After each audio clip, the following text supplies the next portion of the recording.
Hello and welcome everyone to AJ classes. Today I have come up with the practice session of maths. As you can already see from the screen. It is written maths for any competition, and it will be coming along with a famous trick for everyone as it is stated in the board, because this will be the cube which is very important for compound interest, है ना। compound interest में जो cube आता है, हम लोग जानते हैं कि 1 + r/100 होल n के टाइम में अगर 100 + 3% हुआ, 5% हुआ, 8%, मैक्सिमम 12.5% तक का पूछता है। तो हम लोग 112 तक का क्यूब को किस तरह से आसानी से निकाल सकते हैं उसका ट्रिक आज हम लोग सीखेंगे, ठीक है। और ये सेशन का मेन मकसद ये है कि प्रैक्टिस जो मैथ्स का जितना ज़्यादा करेगा वो परफेक्ट की तरफ पहुँचेगा। तो आज काफ़ी दिनों बाद ये वाला सेशन फिर से मैं स्टार्ट कर रहा हूँ। तो चलिए, hope for best.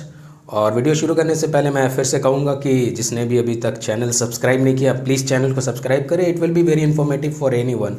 You can share it with any one, with your friends, कोई स्कूल का बच्चा हो या किसी के लिए भी, इंशाल्लाह सबके लिए नफ़ा का काम होगा। तो चलिए शुरू करते हैं आज के video. Thank you for all your support.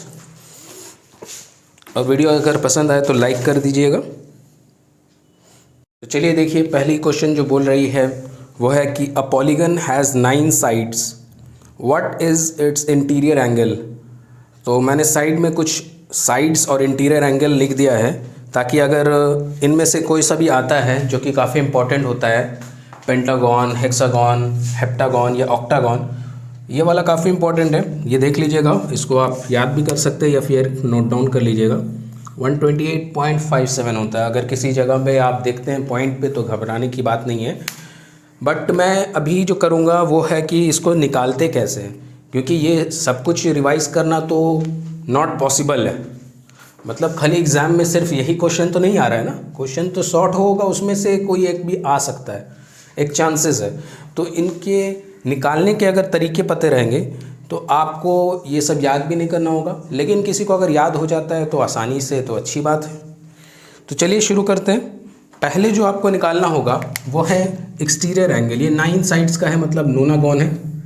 तो इसके एक्सटीरियर एंगल का फॉर्मूला होता है, फॉर एक्सटीरियर एंगल, बाहर के एंगल को 360, क्योंकि वो तो बाहर का हो गया। जैसे अगर हम लोग एक ट्रायंगल बनाते हैं, सपोज करिए, ट्रायंगल तो नहीं होगा, पॉलीगन बनाना होगा। पॉलीगन मतलब वो आपका 4 साइड्स वाला, ठीक है। तो 4 साइड्स में ऐसे भी हम लोग का 360 होता है। तो एक्सटीरियर एंगल का अगर निकालने का फॉर्मूला होता है 360 / n।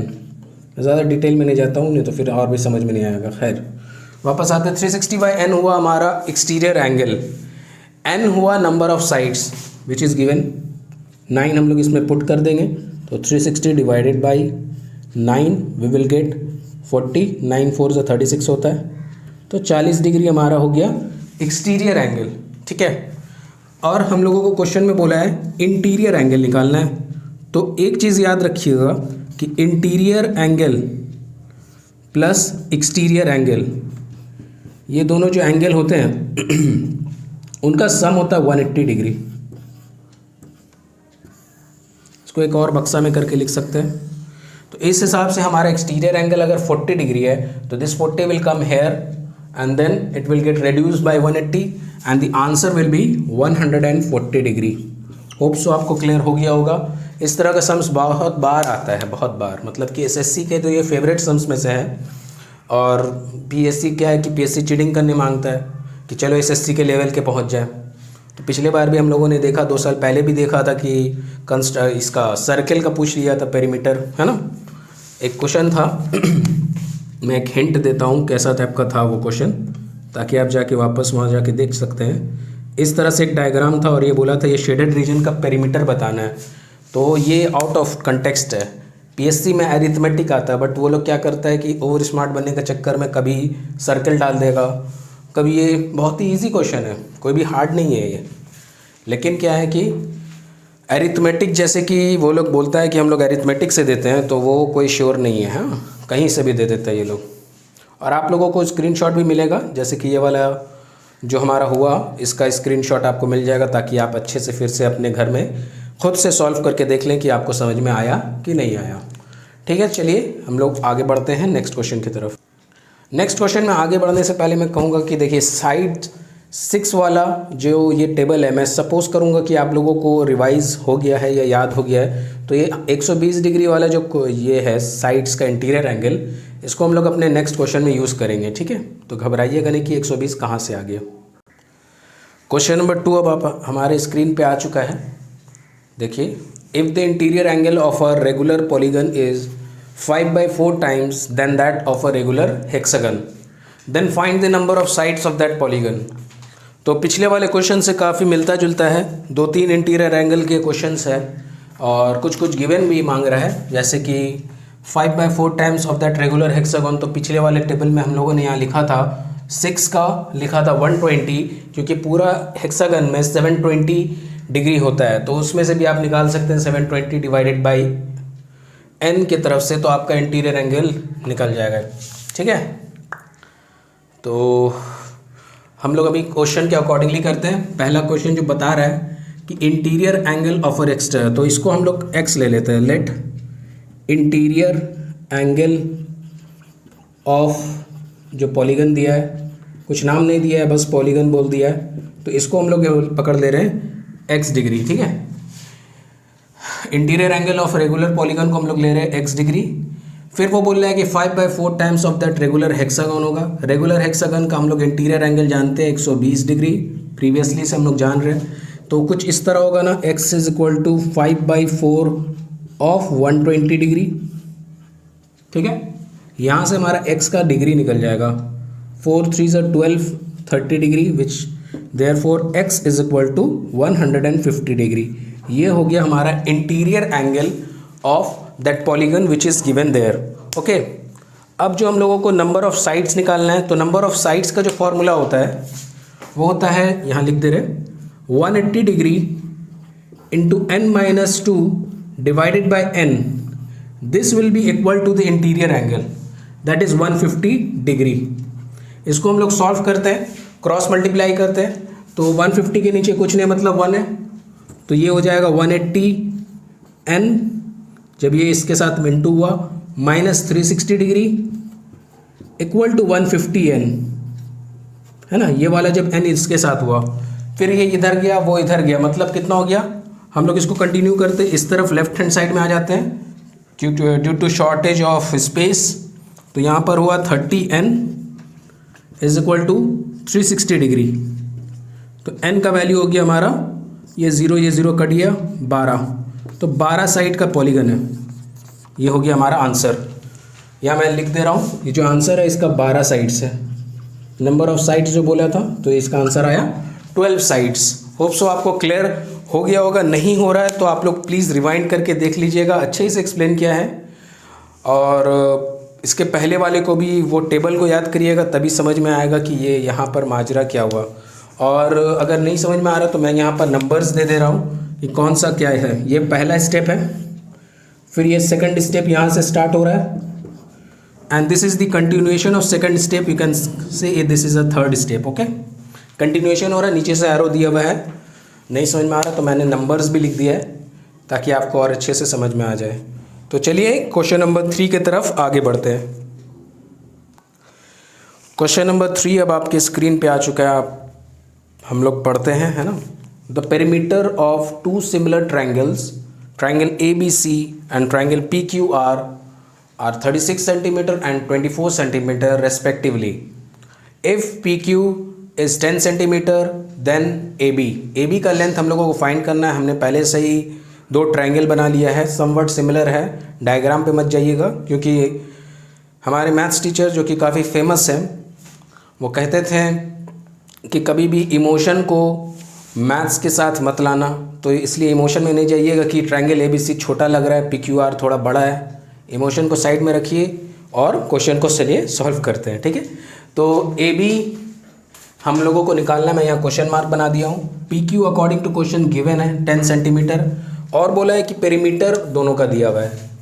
तो अगर सिमिलर होता है ट्रायंगल, तो perimeter of triangle ABC divided by, ये फॉर्मूला हम लोग जानते बचपन से ही, क्लास 10 में ट्रायंगल चैप्टर या सिमिलर चैप्टर में कॉन्ग्रुएंट चैप्टर पहले आता था, फिर उसके बाद आता था सिमिलैरिटी वाला।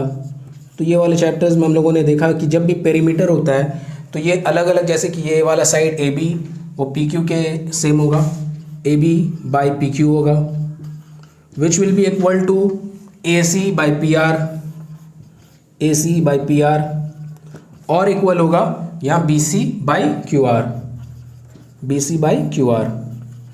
ये पूरा का पूरा हम लोग जानते हैं कि ये एक सिमिलैरिटी का इक्वेशन बनता है। अगर एरिया होता है तो ये साइड स्क्वायर होने लगता है, बट यहाँ पर पेरीमीटर में सिमिलर रहता है। ठीक है, तो अब पेरीमीटर में हम लोगों को क्या दिया हुआ है उसको हम लोग नोट डाउन करते हैं यहाँ पर और सॉल्व करने की कोशिश करते हैं। ठीक है,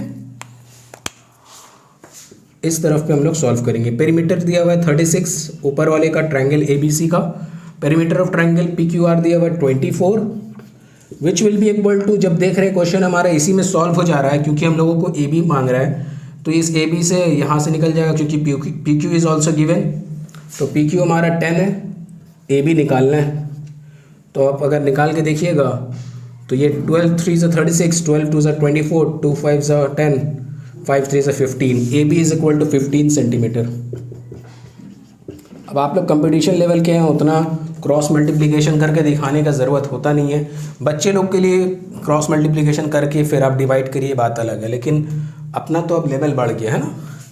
तो क्वेश्चन नंबर 4 की तरफ आगे चलते हैं। अगर आपको अच्छा लग रहा है तो प्लीज़ सेशन को जितना हो सके अपने दोस्तों के साथ शेयर करें, जितने भी कॉन्टैक्ट्स में हैं आपके, और आपको भी ये PDF के साथ ही मिलेगा, मतलब स्क्रीनशॉट का मैं PDF भेज दूंगा। तो चलिए क्वेश्चन नंबर 4 की तरफ आगे बढ़ते हैं। क्वेश्चन नंबर 4 अब आपके स्क्रीन पे आ चुका है, आप लोग देख सकते हैं। The area of 3 adjacent faces of a cuboid are x, y and z। Suppose कर लीजिए कि x है, y है एंड z सेंटीमीटर है या z है सिंपली, और फिर वॉल्यूम को अगर हम लोग v से डिनोट कर रहे हैं तो हम लोगों को प्रूफ करना है v square is equal to x, y, z। हम लोग जानते हैं कि क्यूबॉइड का जो वॉल्यूम होता है उसका फॉर्मूला क्या होता है। क्यूबॉइड का फॉर्मूला होता है v is equal to LBH, है ना।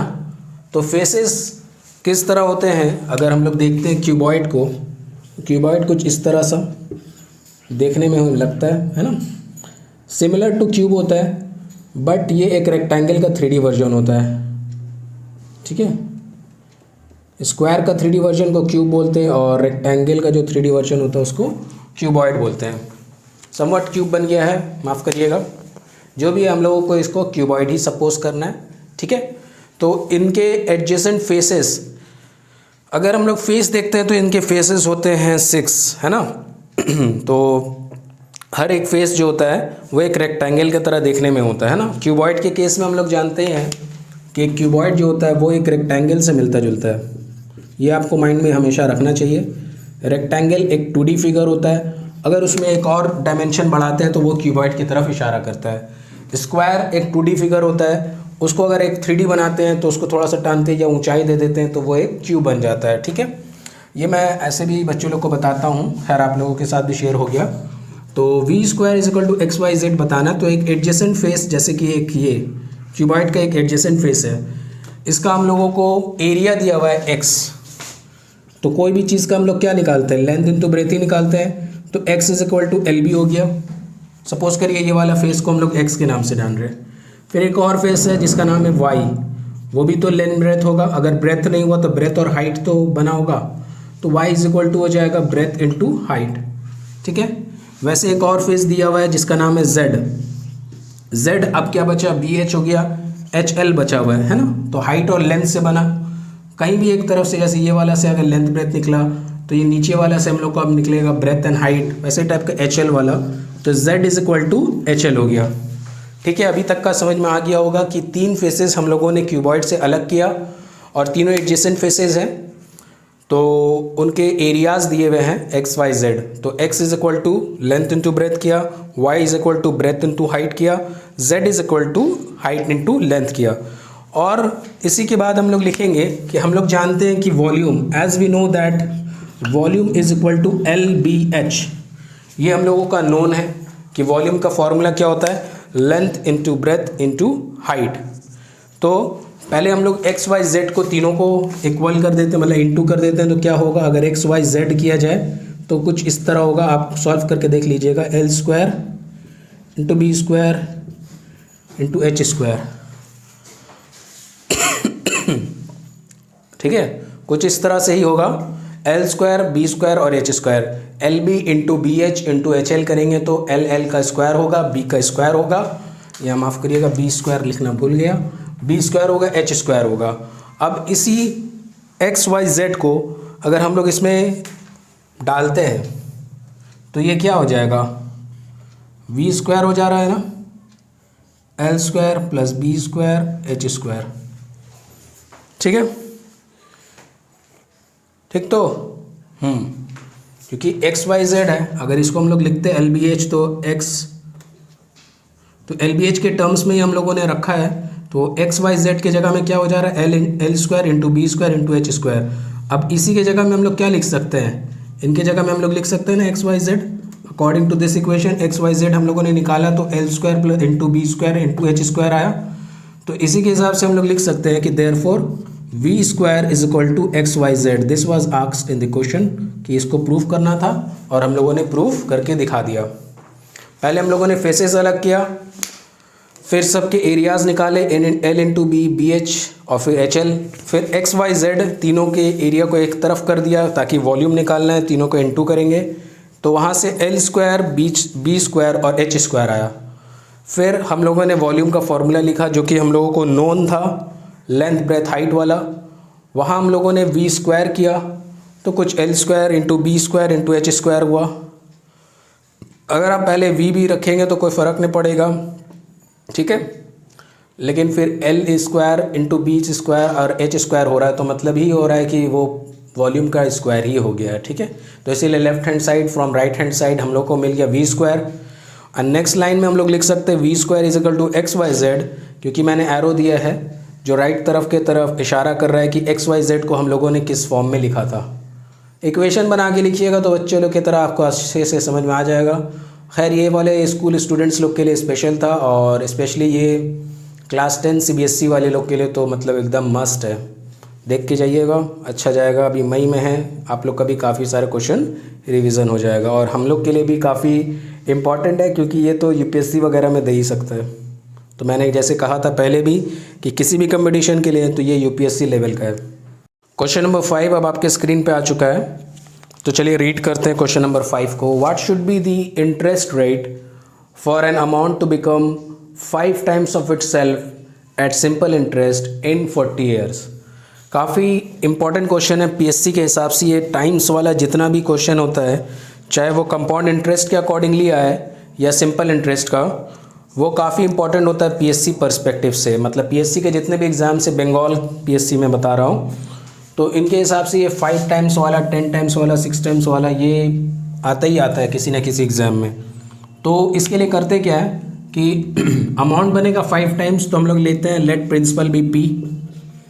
प्रिंसिपल को हम लोग ले लेते हैं P के टर्म्स में। तो अमाउंट जो कि 40 साल बाद, अमाउंट हमारा क्या बनेगा 5P हो जाएगा, ठीक है, आफ्टर 40 ईयर्स है, आफ्टर 40 ईयर्स, ठीक है। तो ये प्रिंसिपल P जो था ये अमाउंट बना 40 सालों बाद 5P according to the question 5 times of itself. और सिंपल इंटरेस्ट में बोला है तो इसके लिए हम लोगों को पहले रेट निकालना है, ये रेट निकालना है। तो अब जो हम लोग को सिंपल इंटरेस्ट के हिसाब से निकालने के लिए SI निकाल लेना होगा। तो सिंपल इंटरेस्ट का और अमाउंट का और प्रिंसिपल का एक फॉर्मूला होता है, amount is equal to principal plus interest. ये इंटरेस्ट आप सिंपल इंटरेस्ट लीजिए या कंपाउंड इंटरेस्ट, सबके लिए होता है वैलिड, ठीक है। तो इसमें हम लोगों को सिंपल इंटरेस्ट निकालना है, तो I एक तरफ रह जाएगा और P उधर चला जाएगा, मतलब क्या होगा अमाउंट माइनस प्रिंसिपल, ठीक है।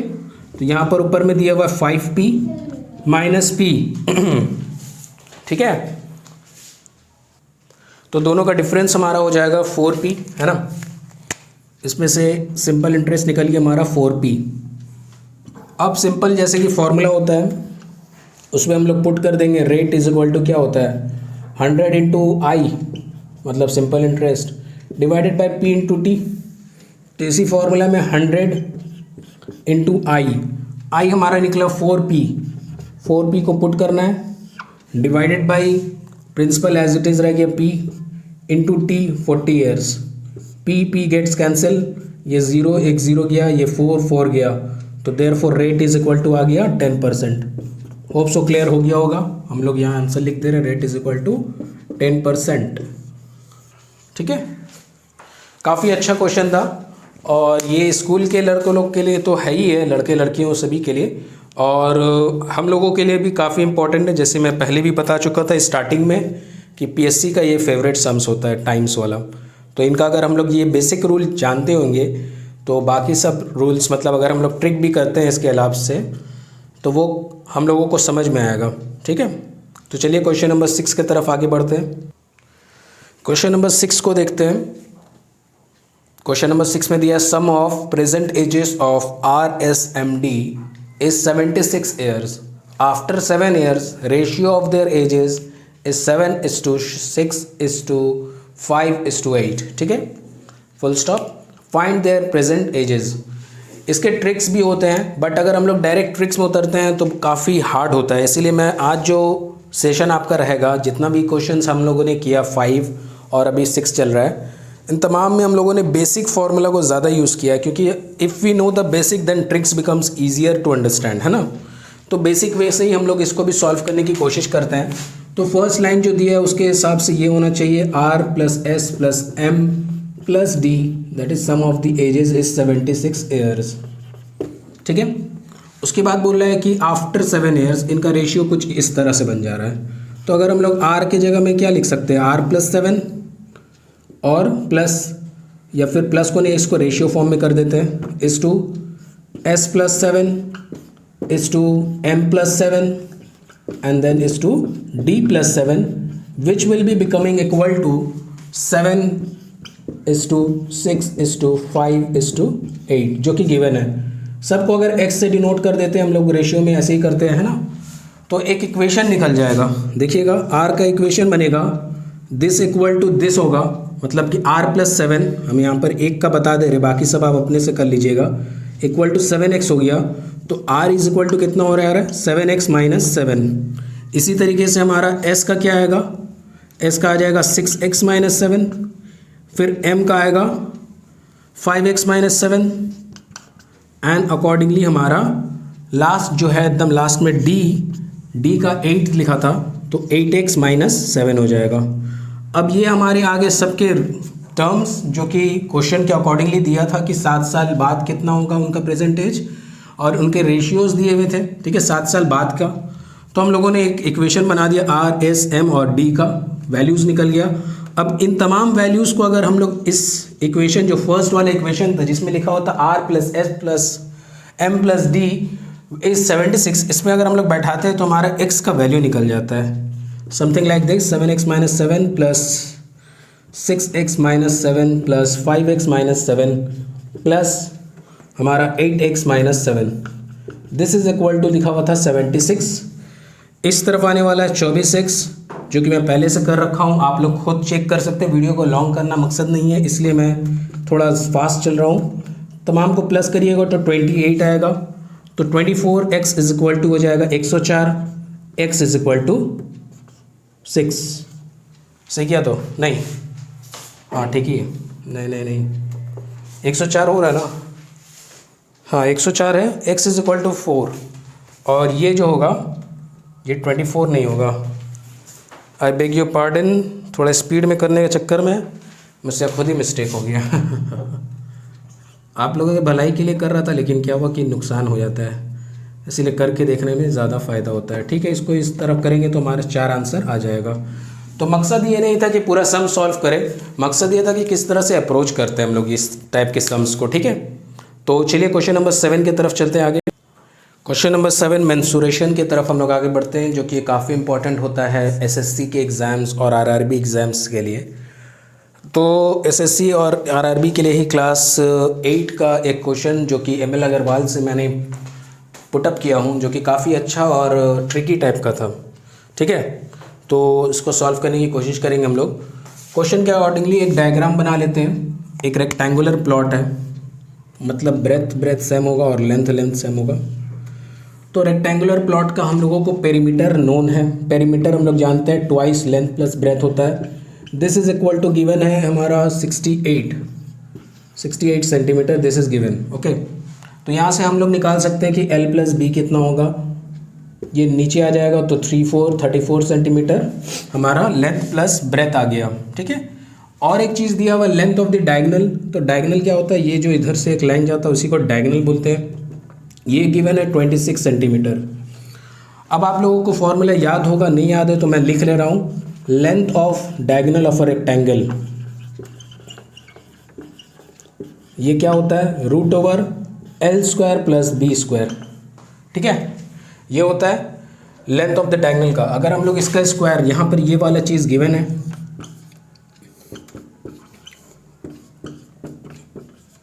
ठीक है, तो अब हम लोग अगर स्क्वायर रूट को इधर लाते हैं तो 26 का स्क्वायर हो जाएगा, तो 26 का स्क्वायर हो जाएगा, और 26 का स्क्वायर होता है 676। ठीक है, तो this will become L plus B, है ना, मतलब L square plus B square.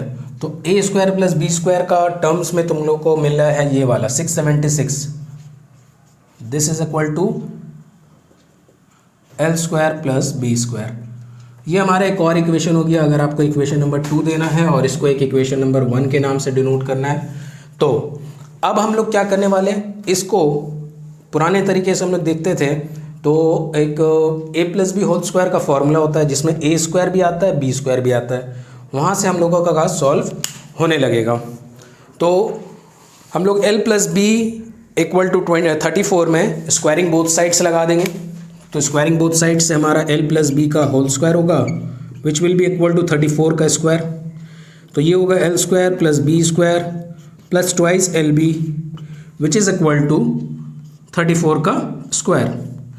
अब ये LB का टर्म आ गया, लेकिन देखिए हम लोगों का क्वेश्चन में खुद ही लिखा हुआ है कि एरिया ऑफ द प्लॉट है, तो area of the plot which is a rectangular plot वो होता है LB, तो वहाँ से हम लोग 2 को नीचे डाल देंगे तो LB निकल जाएगा। समझ में आ ही गया होगा कि किस तरह से हम लोग को करना है, तो सॉल्व कर ही देते हैं। L square plus B square की जगह में हम लोग 676 लिख सकते हैं, plus twice of LB and 34 का स्क्वायर निकाल लेना होगा।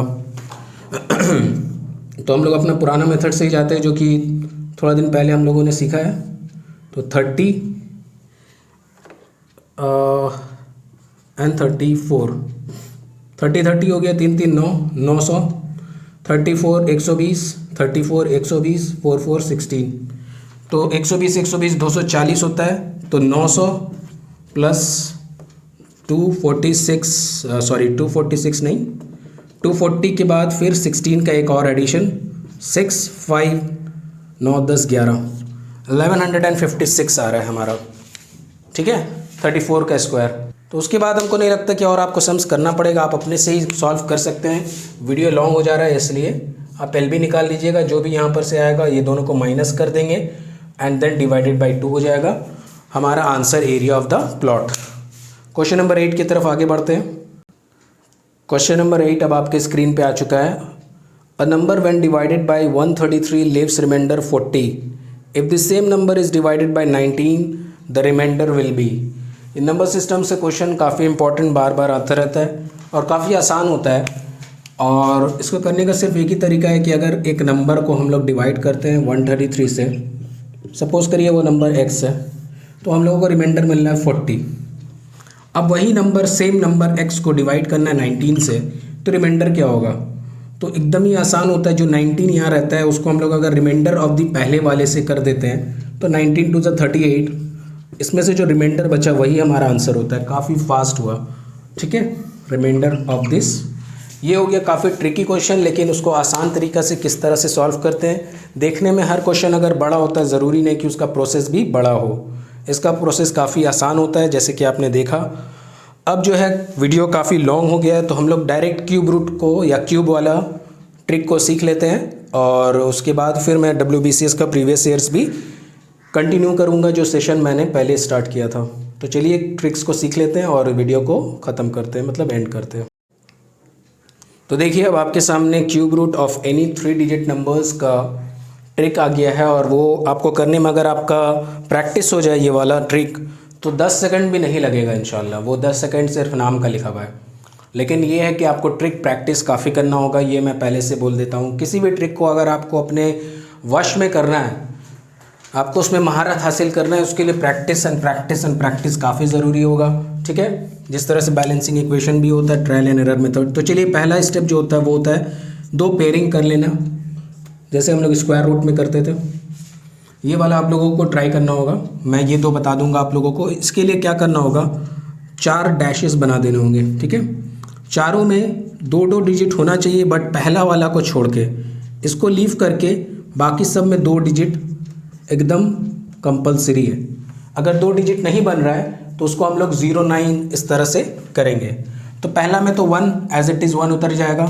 नेक्स्ट वाला जो है 0-3, तो 3 का क्यूब होता है 27, यहाँ हम लोगों ने 27 लिख दिया, 3 का क्यूब यहाँ लिखा है। ठीक है, नेक्स्ट जो स्टेप है 3 1 ज़ा 3, 3 3 ज़ा 9। अब यहाँ 9 लिखाएगा, जैसे कि यहाँ पर कंडीशन है कि 2 डिजिट होना चाहिए, तो हम लोग यहाँ पर एक 0-9 डाल देंगे।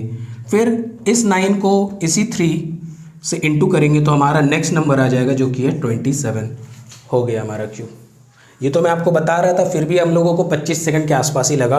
तो जब आप प्रैक्टिस करके स्मार्ट हो जाइएगा तो उतना भी नहीं लगेगा। तो चलिए 106 की तरफ आगे बढ़ते हैं।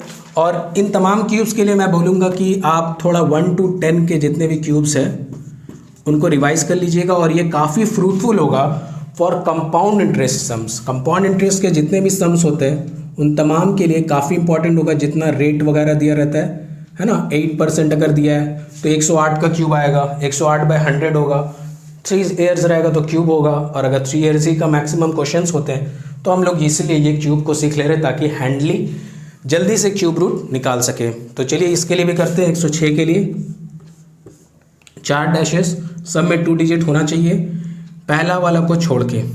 6 का क्यूब 216 होता है, तो इसके लिए हम लोग सिर्फ 16 लिखेंगे। 2 जो होगा आगे वाले नंबर पे कैरी हो जाएगा, कुछ नहीं करना अभी उसके साथ। 6 का हम लोग इंटू करते हैं 1 से, ये वाले के लिए हम लोग क्या कर रहे थे, 6 1 6, 6 3 18, 18 यहाँ आ गया। अब इसी 18 को 6 से इंटू करना है।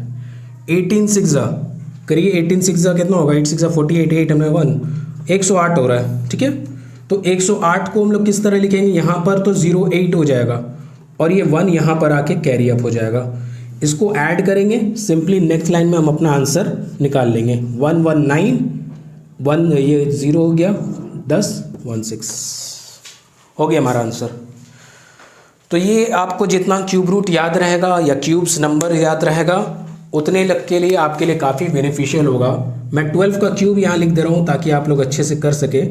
तो इसका होता है 1728 बेग योर पार्डन, 1728। 11 का क्यूब होता है 1331। इसके बाहर और नहीं जाता है, क्योंकि लास्ट जो रेट % देता भी है कंपाउंड इंटरेस्ट में वो आता है 12.5%। तो 12 को आप लोग इस तरह से निकाल लीजिएगा जैसे कि 112 का क्यूब निकलेगा। और हाफ के लिए तो आपको सिंपल इंटरेस्ट लगाना पड़ता है जिसमें हाफ PRT हो जाता है। ठीक है, फिर दोनों को प्लस कर देंगे, वहाँ से सम्स बन जाएगा। मकसद कंपाउंड इंटरेस्ट समझाना नहीं था, मकसद ये था कि ये जो 3 डिजिट का नंबर का क्यूब है, ये ट्रिक है कहाँ आपको बेनिफिशियल होगा। ठीक है, तो 112 का क्यूब करिए जब तक कि हम थोड़ा इरेज करते हैं और यहाँ बनाने की कोशिश करते हैं। आप लोग ट्राई कर लीजिए, या तो पॉज भी कर सकते हैं वीडियो को। खैर मेरा मकसद था सिर्फ 4 डैश बनाने का, तो यहाँ बना देते हैं 1 2 3 एंड 4। ठीक है, 4 डैशेस हम लोगों ने बना दिया। पहले वाले में 1 एज इट इज़, 112 का क्यूब कर रहे हैं, 12 का क्यूब होता है 1728। तो हमारा 2 डिजिट्स 28 यहाँ आ गया, 17 कैरी अप हो गया। नेक्स्ट 12 1 12, 12 3 36, 36 यहाँ आ गया। अब यहाँ पर अगर 112 लिखा रहता तो ज़्यादा अच्छा रहता, क्यों, क्योंकि यहाँ से फिर हम लोग इसमें इंटू कर सकते हैं। तो 36 × 12, ये थोड़ा लॉन्ग होगा, 6 2 12, 3 7, 432 आ रहा है। 432 नहीं लिख सकते, सिर्फ 2 डिजिट लिखना है। तो 32 यहाँ आएगा और 400 मतलब कि 4 नंबर जो है वो इस पर कैरी फॉरवर्ड हो जाएगा। अब तमाम का हम लोग सम्स कर देंगे, हमारा आंसर आ गया। राइट हैंड साइड से शुरू करना चाहिए।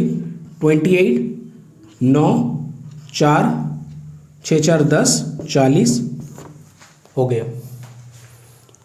तो अगर आपको ये सेशन बहुत ही पसंद आया तो प्लीज़ लाइक कर दीजिएगा, ठोकिए लाइक जितना ज़्यादा हो सके। लाइक्स नहीं हो रहा है आजकल, व्यूज़ तो काफ़ी हो जा रहा है। तो अब हम लोग जो नेक्स्ट स्टार्ट करने वाले हैं उसका नाम है प्रीवियस ईयर्स ऑफ ये WBCS, ठीक है, और करंट अफेयर्स भी हम देंगे। चलिए तब तक के लिए टेक केयर।